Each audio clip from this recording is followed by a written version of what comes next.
It is Monday. It is 9 p.m. my time, and there's not really any use for wearing a face mask on stream. If I happen to cough or run out of breath during the stream, that's because I tested positive for COVID this morning.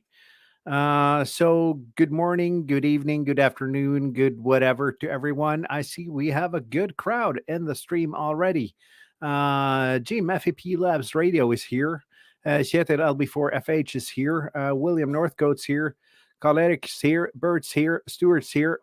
So we're a good crowd. And today's going to be a different kind of stream. As probably many of you know, last weekend, the guys over at Coffee and Ham Radios, including Jim, dropped the $1,000 ham shack challenge. And I figured, why not? Why not look at all those North American websites and figure out how much a radio is over there? And we can figure out. And Walt's here. He's ready for the 1,010 euro challenge. I should probably have done the conversion to see how much it is in Norwegian kroner, but the dollar is expensive, so it'd probably be the 11,000 Norwegian kroner challenge. But I'm doing this in US dollars. For once, to stay as close to the original as possible, and secondly, because most of my viewers are from North America. So if I've picked wrong websites, bad products, let me know there. But it's still a hard challenge to stay within budget. So we'll see. We'll see how we do. Um, uh, Shadow says it's 9,841.9 kroner challenge. And Bert says that the dollar and the euro is almost the same. Yeah, and both are expensive. So that's it. So with no further ado, let's see if I can get the slides up and running here. I tried to match the colors of the ticker in the bottom and the slides. I can see I did manage to get that to happen. So, in case any of you guys have one of these, $1,000 bill, what would you do when you were going to get a brand new ham shack? And Steve's in the house, temporarily offline. Welcome, Steve. Good you can make my stream today. So, if you had one of these bills, what would you do? There are some rules though, and I'm sure that both Steve and Jim will correct me if I am wrong. But these are the rules I remembered on top of my head while putting together these slides. Not including sales tax or VAT or anything similar. Not including shipping. Only regular prices and prices in US dollars. So that's the basic rules. And I've also converted the currencies to US dollars when needed with the currency rates per last Friday. And temporary offline ham radio would sell that bill for more than face value. They're removed from circulation. Yeah, that'd probably be a good thing to do. And 45 autos in the house as well. So we got a good crowd here today. So, are there compromises in a setup like this? Yeah, there are. And Jim's got a supplement here, only new gear as well. Yeah, and this is only new gear, so don't worry about that.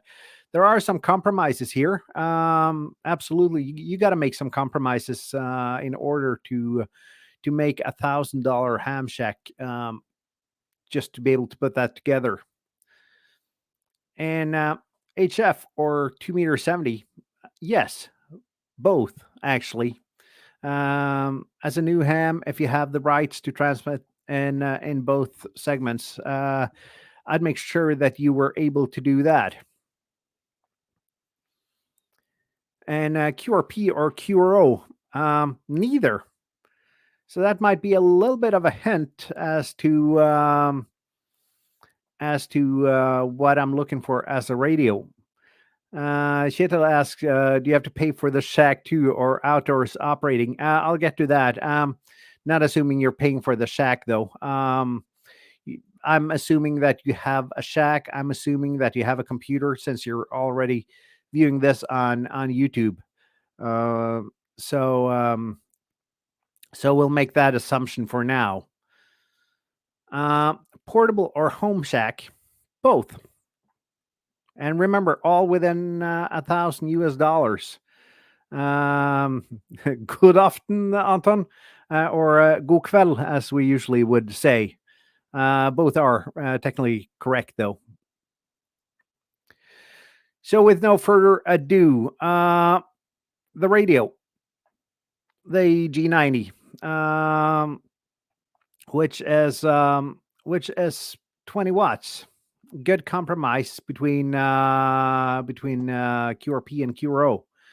It's built like a tank. You can take it outside, you can drop it, you can overheat it, everything, and it'll still work. It's got an excellent tuner, which is somewhat of an importance for a new ham, and that also saves you being able to buy a new tuner. And it's got an excellent SWR curve, so you don't really need an antenna analyzer to start with. I've used the G90's SWR curve for a lot of antennas. 45 Auto says he don't have a computer, just a smartphone. That might be the issue with a lot of people, but in order to make the budget, that's got to be one of the assumptions I make. Cape Cod, welcome to the stream. I don't think you've been on the stream earlier, so welcome. Steve says that tuners are important for lazy hams as him, and I gotta agree. I mostly use resonant antennas, but for those weird bands, tuners are great. And I don't actually have the G90 anymore because I bought an 817 instead. I'm still not sure I made the right decision there, but that's what I did. Kind of regret it a little bit, and oh, excuse me, that's just the COVID heading in. Um, oh, sorry. So um, so yeah, that's the G90, which is a really good radio to start with. And it gives you a little bit more oomph than the 5 watts of another QRP radio, so that'll help a little bit. As for the antenna, no surprises there. Um, I'm gonna recommend the LB0 Fox India linked dipole kit. It retails for about 46 US dollars, depending on the exchange rates on Etsy. It is relatively cheap. It's resonant for the bands you choose. It's easy to assemble, and it gives you some experience in kit building. And you're also supporting a great YouTube channel, um, or at least I think so. And speaking of that, thank you, Jem, for buying me a coffee. If you see the link down here, you can buy me a coffee there. Uh, all the all the coffees or the money will go for supporting the channel. So that's a good starter antenna. For coax, I'd go for about 50 feet or 15 meters of RG8X, RG58, or similar. I just found this on DX Engineering. Seemed to be a relatively easy website to navigate for me, which ends up at $52.99 for that. Also, already terminated with PL259s. So that's enough of a length to get you started there, and that'll get you started. So now you got a radio, you got a G90, you got the LB0 Fox India linked dipole kit, and you got some coax. So is that all you need for HF? And please, everyone in the chat, please do comment if anything's wrong, not the way you do it or anything. So that's pretty much all you need for SSB. But What about those Digimodes, FT8 and Hellschreiber and all those modes that the younger guys use? Well, then you need the CE19 breakout box. Uh, Retails for $34.99 at DX Engineering, and it's the easiest way to get audio in and out of a G90, but it's by no means easy. Uh, it has cat control in a separate cable, and that cable comes with the G90. Needs some assembly and needs an external sound card, but it's still the easiest way to get audio in and out of your G90. Jim says alternate coast choice might be RG213. And yes, it would. But back to one of my earlier slides, I said this is going to be both for home or portable use. And carrying around 50 feet of RG213, it gets heavy after a while. And Steve says to stay tuned to his channel. He's got a easier way to G90 digital coming up soon. So for those of you guys who aren't subscribed to Steve's channel there, please do. And Carl Eric, yes, we are missing a power source or maybe two. We'll get to that in a little while. Just one moment.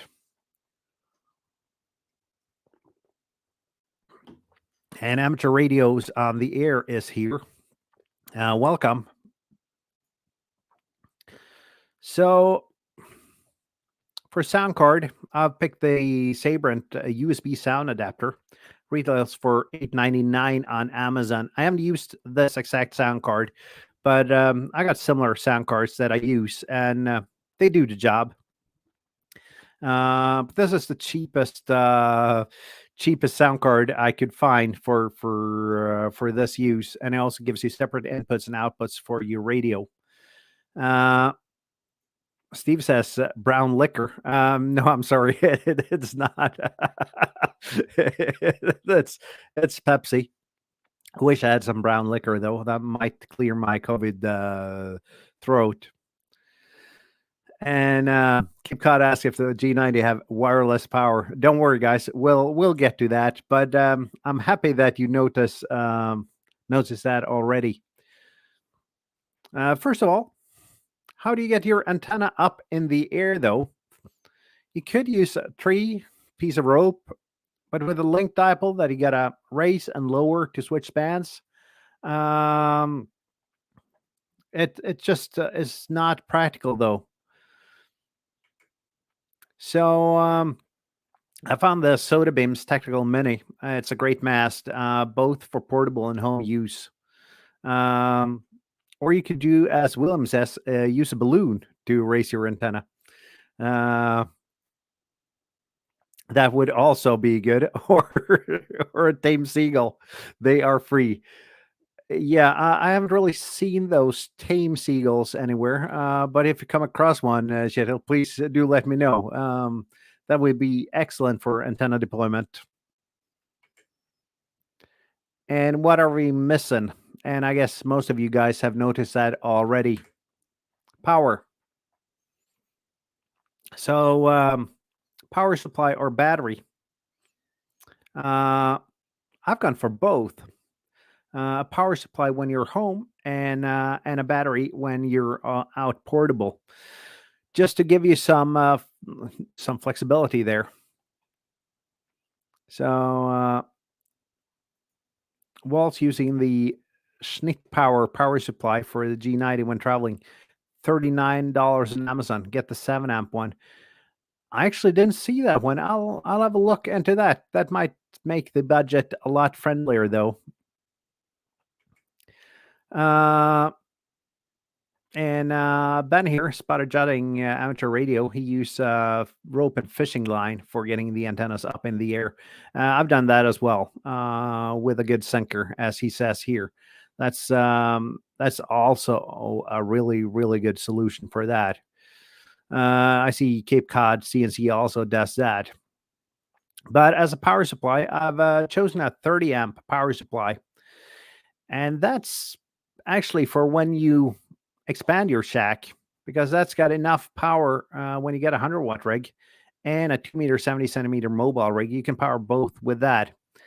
And I have no idea how this MFJ power supply is, but my experience with MFJ products are that they're either good or not so good. So I don't really know how they'll turn out, but it's a good starter. And for a battery, I picked a battery that you can't really get on this side of the pond. The Bioenno 9 amp hour battery retails for 140.99 at Bioenno.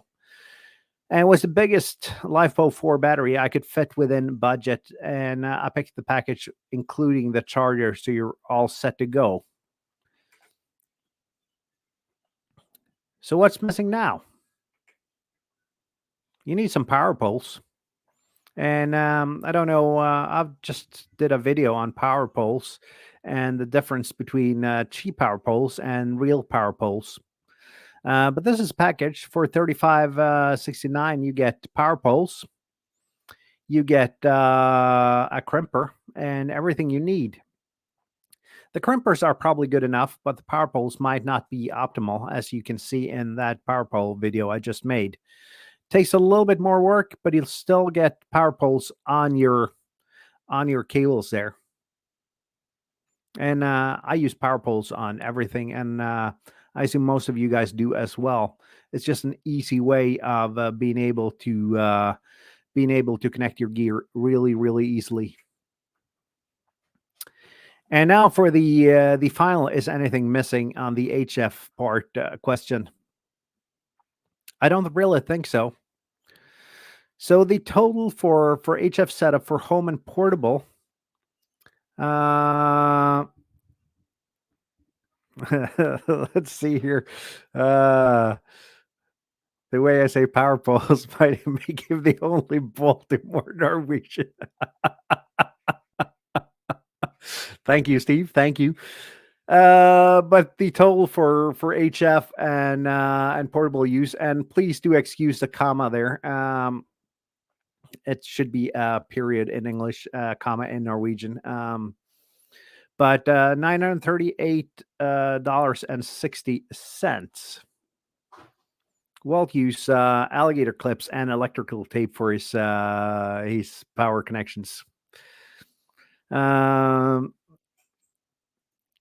And I need an Orioles hat. Yeah, sure. I'll take one. I like my hats. Pretty much all kinds of hats. Pretty much wear them every day.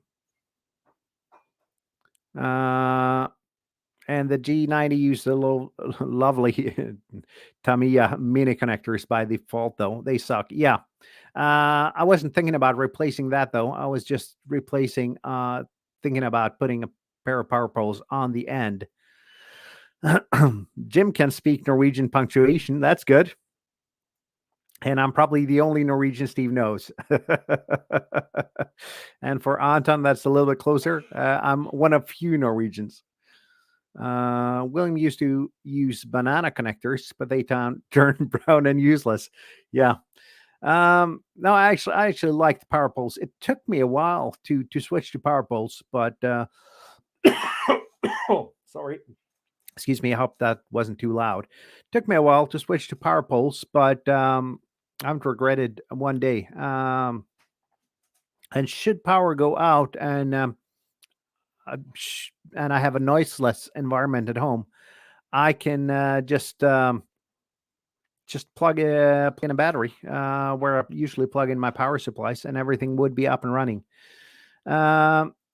Yes, you could. I'll send you a link or two afterwards, and I'll put links for all of these products in the description.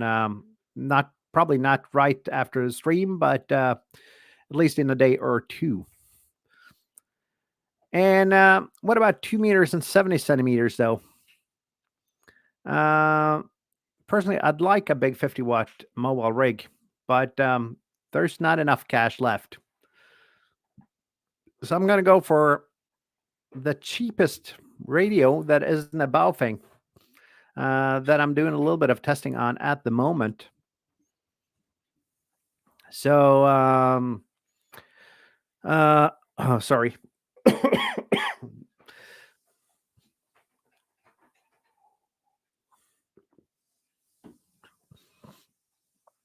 Anton's using spade connectors, and Sheta's using EZ5 connectors. Um, I have those as well, but just as power pole adapters. You can get the radio on sale right now. The Redevis RT85 on redevis.com for $24.99. But I put up the full price here. 45 auto scenes Norwegian actor on back. Yeah, that counts as knowing Norwegian. Chuck loves his XT60. So we're about to go into a power connector war here, I think. And I thought about having another antenna for this radio as well, but we are close to we're close to the budget limits here. So the total is $991.59. So not really any room for another antenna. But that's my take on the $1,000 ham shack challenge. Might have saved some money on might have saved some money on actually just dropping the power supply. But I figured you got to make this usable for later on when you expand your shack as well. So Jim binge watched all of Lilyhammer. Yeah, I think most Norwegians did as well. It is a good show. I haven't watched it for a while now. I've been thinking about watching it again. And apparently Ned Flanders is based on a Norwegian guy. So what do you think about the setup, though? Is that what a new ham would need to get started? Is there anything I should have changed on it? I'm not sure myself, but it is as close as I can get within budget. And it also depends where you live, though. If there is a lot of 2 meter, 70 centimeter activity in your area, you might think about going for a better 2 meter, 70 centimeter rig and maybe drop the power supply. But I'd like to go for both. Ben says it's a good starter setup for $1,000. Same with Shedel here. Decent setup. So yeah. And Oakley Dokley. Yeah, it is. It is a good. It is a good start setup. I think so. And Cheto says a protective box for the CE19 would be handy, at least if you go outdoors. And strangely enough, I know a guy that's made those, and they're available on Thingiverse. Isn't that correct, Cheto? I'll see if I can find the link here. Let's see what I can do here. Let's see here, CE18.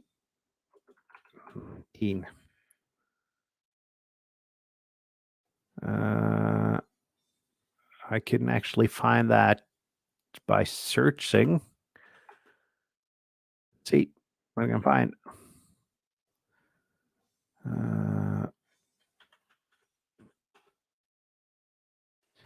Because Kjetil here, LB4FH in the chat. I found it here now. I'm just going to pull that up and put it up on the screen. So let's see if I can make that happen.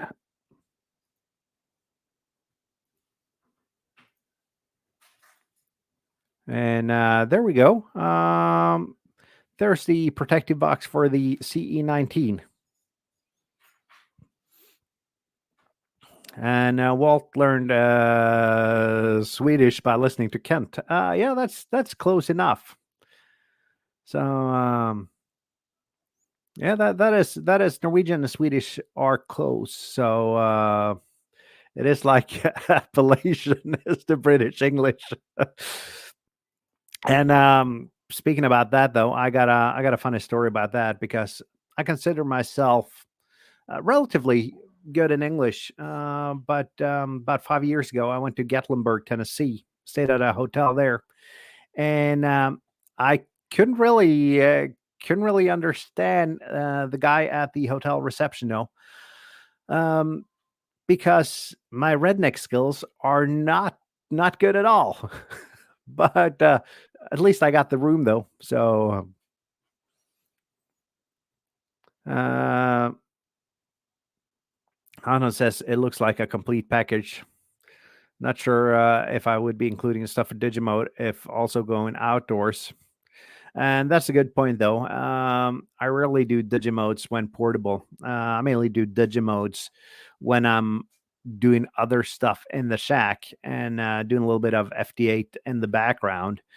It just depends on where you're going, though. Now I got the QDX, which is an excellent radio to bring along.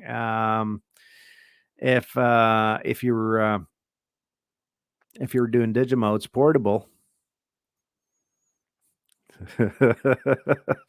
and I'd probably fit right in Alabama as well. I'm glad to hear that, Jim. So, speaking about Alabama, did any of you guys, or I know that some of you guys went to Huntsville, and from the videos I've seen, it looked like a really good ham fest. So,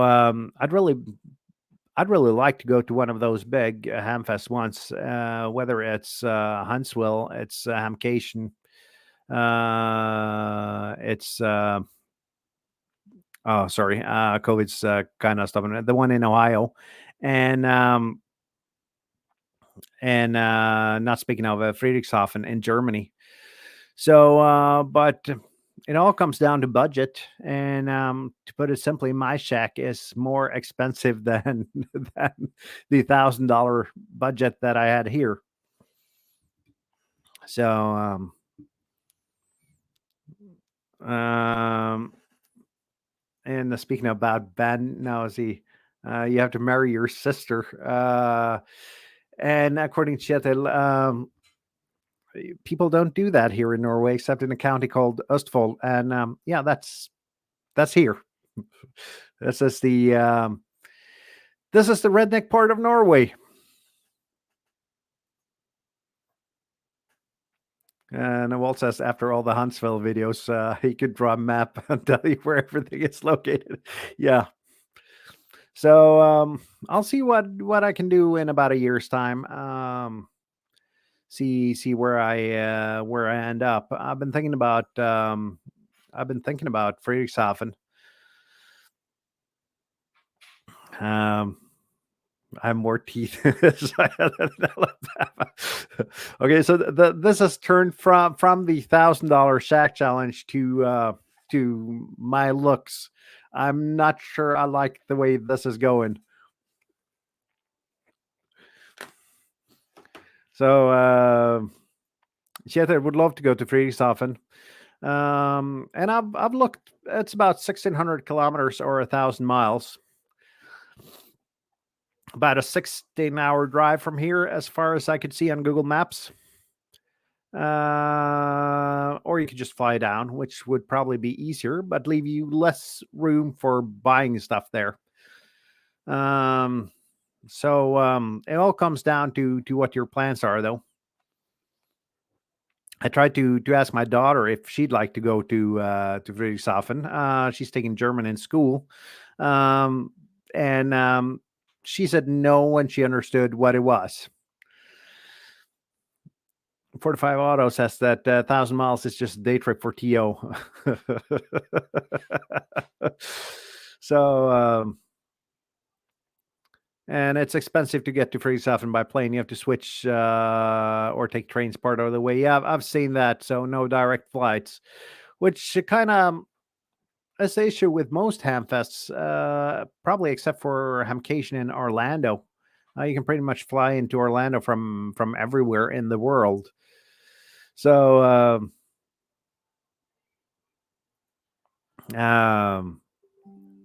well says get well. Yeah, I will.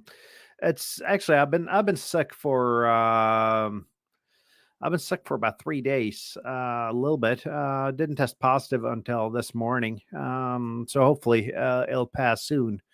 Doesn't really feel that bad though. But I'm tired and shortness of breath, and that's about it.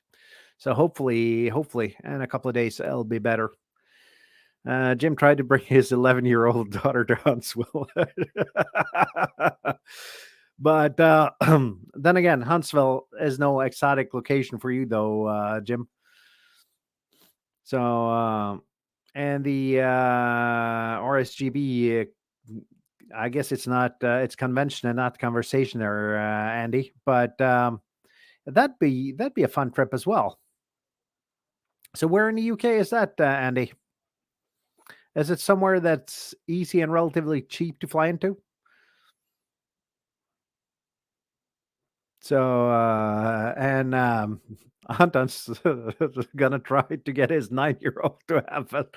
I think, except for Steve, that's gonna be hard. But when I look at my YouTube statistics, it's pretty much as most hamfests. It's middle-aged men. So yeah, I don't think bringing kids would be easy. And if it did, it might be hard to keep their attention as long as you'd like to keep your attention. I tried to bring my kids to a concert this summer. Not necessarily a good idea.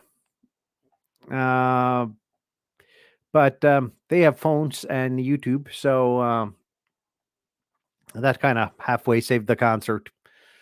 William says that, let me see if I can find that now, about the RSGB convention. Would be London. Yeah, so that'd make for an easy way to fly in.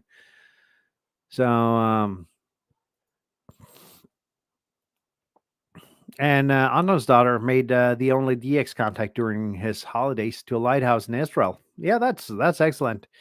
And I've noticed that when you don't have a lot of stuff going around, otherwise, it's easier to have your kids and try to get their attention.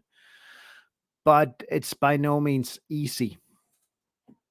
So, and speaking about that, I barely have any voice left, so I think I'm gonna, sorry, I'm gonna cut the stream a little bit short today. Um, but I'll be on next Monday, hopefully, with a lot more breath. Just on a closing note, Ben's hoping to make Dayton or Huntsville next year.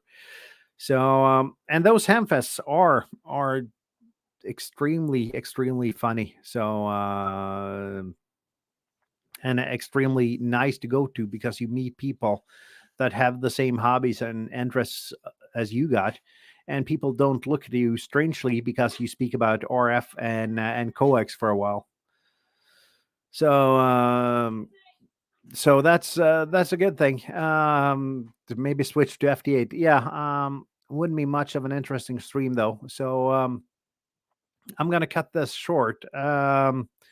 And be back next Monday. And I don't really know what I'll be streaming about next Monday. I'm trying out a couple of different things here. So, but because we're pretty much run through all the Digimodes, and I noticed my green screen had slipped away a little bit. So let's just fix that. I've pretty much been through all the Digimodes. So I'm going to try to find a topic either to demonstrate or anything. And speaking of that, there is actually, if you just want to go a little bit over budget on my $1,000 challenge, there is a way to get APRS on your Retivis radio. There is a video coming out pretty soon about that. on my channel. So please stay tuned. And there's a video coming out tomorrow about an antenna I honestly wouldn't buy again. So that's it. And to all you guys, feel free to do your own $1,000 challenge. This is fun to see what people come up with. So until next time, 7-3, and thank you for watching.